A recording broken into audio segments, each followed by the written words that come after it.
J'avais envie de vous parler de Isaac Asimov. Vraiment, cet auteur, il est génial. Là, je voulais vous parler plus précisément du cycle des robots que j'ai lu en entier. Et donc, parlons-en.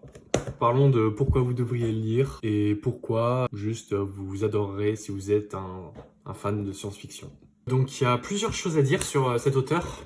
Déjà, Asimov, ce qu'il aime bien faire, c'est commencer ses cycles par des recueils de nouvelles.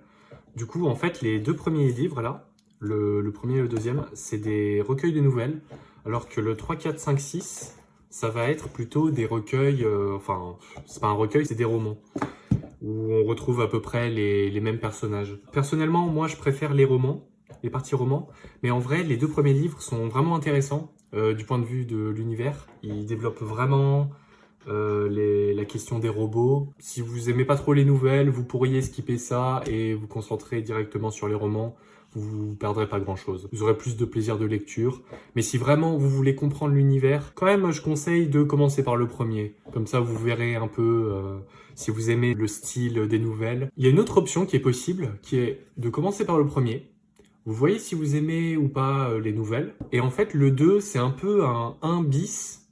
Du coup, en fait, vous pouvez carrément le skip et passer directement au roman. C'est totalement possible. Moi, je l'ai pas fait. Moi, j'ai tout lu, bien évidemment.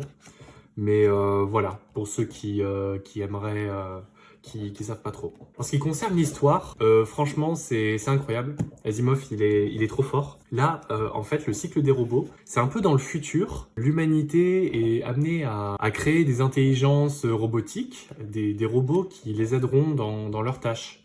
Et en fait, pour empêcher que les robots se rebellent, ils ont créé 3 lois, un peu pour empêcher que ça soit la créature de Frankenstein qui se rebelle contre son créateur. En gros, les 3 lois, c'est un robot ne peut porter atteinte à un être humain ni restant passif laisser cet être humain exposé au danger. Un robot doit obéir aux ordres donnés par les êtres humains, sauf si de tels ordres entrent en contradiction avec la première loi. Un robot doit protéger son existence dans la mesure où cette protection n'entre pas en contradiction avec la première ou la deuxième loi. Et en fait, tout le long des livres du cycle des robots, il y aura 2 choses qui vont se passer. On va assister avec les personnages à l'évolution des robots dans la société, des humains. On va assister progressivement aux robots qui ne parlent pas. Le prototype des robots qui peut porter assistance aux humains. Et en fait, progressivement, on va assister à l'évolution des robots, l'évolution du robot qui parle, le robot qui aide dans les choix moraux, tous ces styles de robots, les méga intelligences, les super ordinateurs. Et dans le même temps, Asimov, il va nous parler un peu de ces 3 lois,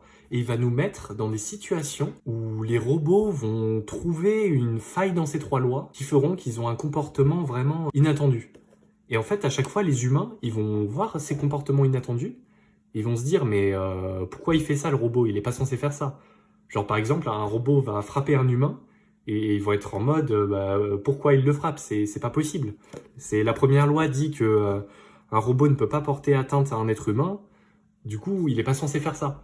Et en fait, les humains, ils vont enquêter et ils vont voir qu'il y a des choses dans le cerveau des robots, cerveau positronique, que en fait, non. En fait, c'est normal, ou parfois pas, ils vont voir suivant les histoires, et ils vont essayer un peu d'élucider ces incohérences, ces paradoxes, pour permettre de régler ce problème.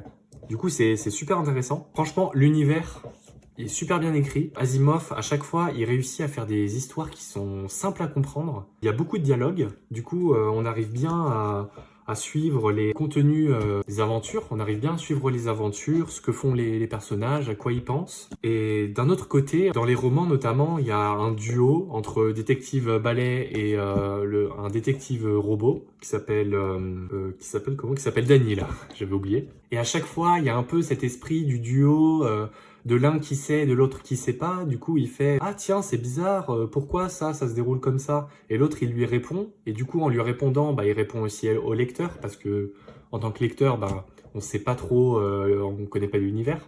Du coup, c'est très intéressant. Il y a aussi un autre aspect des livres d'Asimov, les romans. Du coup, le 3, 4, 5, 6...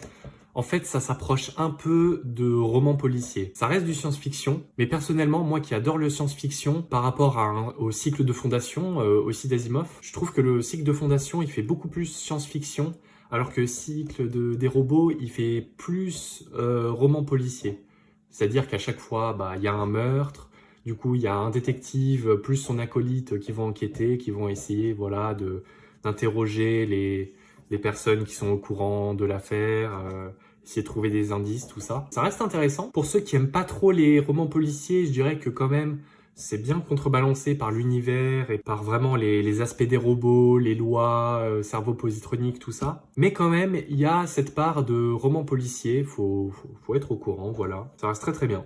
Ça reste très très bien, très très bien écrit. Les tomes, ils sont bien différents. À chaque fois, ça nous amène sur des histoires vraiment qui sont... À chaque fois, c'est une histoire inédite. Il y a un autre point aussi qui est vraiment bien, mais en fait, c'est tout simplement les illustrations des livres.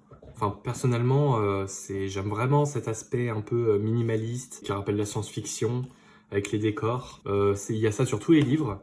Donc, si vous avez la chance de vous procurer les livres de cette édition, franchement, moi je trouve ça vraiment bien, vraiment beau. Ça fait une belle collection. Du coup, voilà. Pour conclure sur ce book club du cycle des robots d'Asimov. Franchement, foncez. Asimov, c'est vraiment un bon auteur. Surtout si vous commencez la science-fiction. C'est très beginner friendly. Donc voilà. Je recommande chaudement de lire Le cycle des robots de Isaac Asimov.